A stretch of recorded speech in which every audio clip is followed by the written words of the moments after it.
Hey everyone, Joe here. I want to show you how to get a really wide sounding guitar track in your mix. Having a nice wide sounding guitar track is good for a couple of things. One, it frees up space in the middle of the mix for your vocals and bass.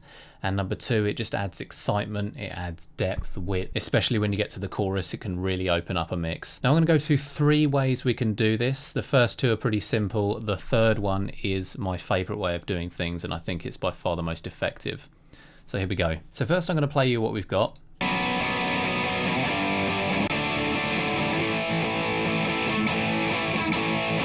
It's a simple rhythm guitar track. I recorded it with 2 microphones against the amp, an SM57 and an Audix i5. Now playing it just like that with both of them panned right in the middle, we're not getting any perceived width. I say perceived width because even when we widen it out, it's still going to be playing out of 2 speakers. It's just that our ears are perceiving it as wider.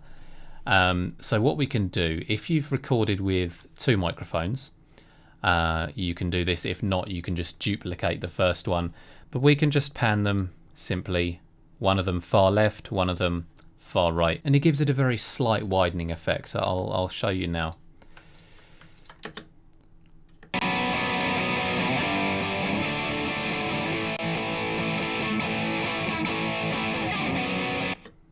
It sounds a little bit wider. It reduces some of the mud in the middle, which definitely frees up some space for the bass.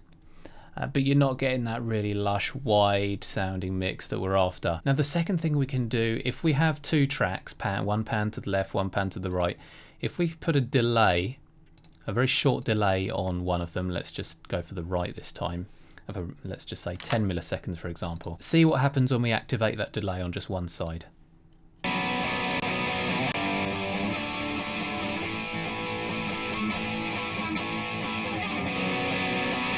It really widens it out, right?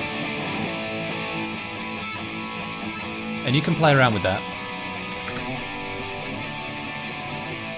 Just changing the length of the delay gives you a different tonal response.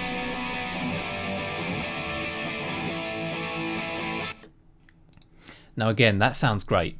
It gives us some extra width. It will definitely help with the choruses, but it doesn't sound as rich as I'd like. And also you've got to be careful with this method. When you've got 2 of exactly the same waveform, you can get some phasing issues. So I'm going to move on to my third and favorite way of getting a wide sounding guitar. I do this on almost all of my mixes, especially if they're rock or metal. It's very simple. It takes a little bit longer, but it's worth it. What we're going to do is get another recording of the guitar part. So this, I've recorded this completely separately. I've played it a second time. Ideally what I want to do on the second time I play it is maybe change to a different guitar or change to a different amp or pickup or something like that, just to give it some differentiation. But as soon as we've got that second guitar take and then we pan it all the way to the other side, we'll do the first take on one side, the first take on the other. Let's hear what it sounds like.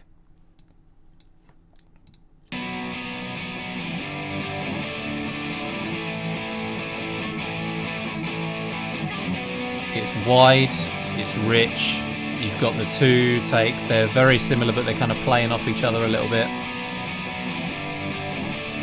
Compared to if we just do the one, it suddenly sounds a little bit lifeless.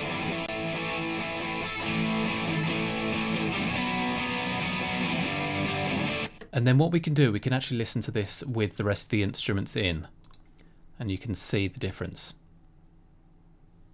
Don't you think that I'd best be on my way?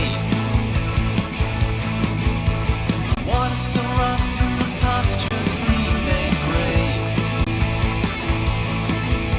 I said, don't you think that I'd best be on my way? Water's still rough and the pasture.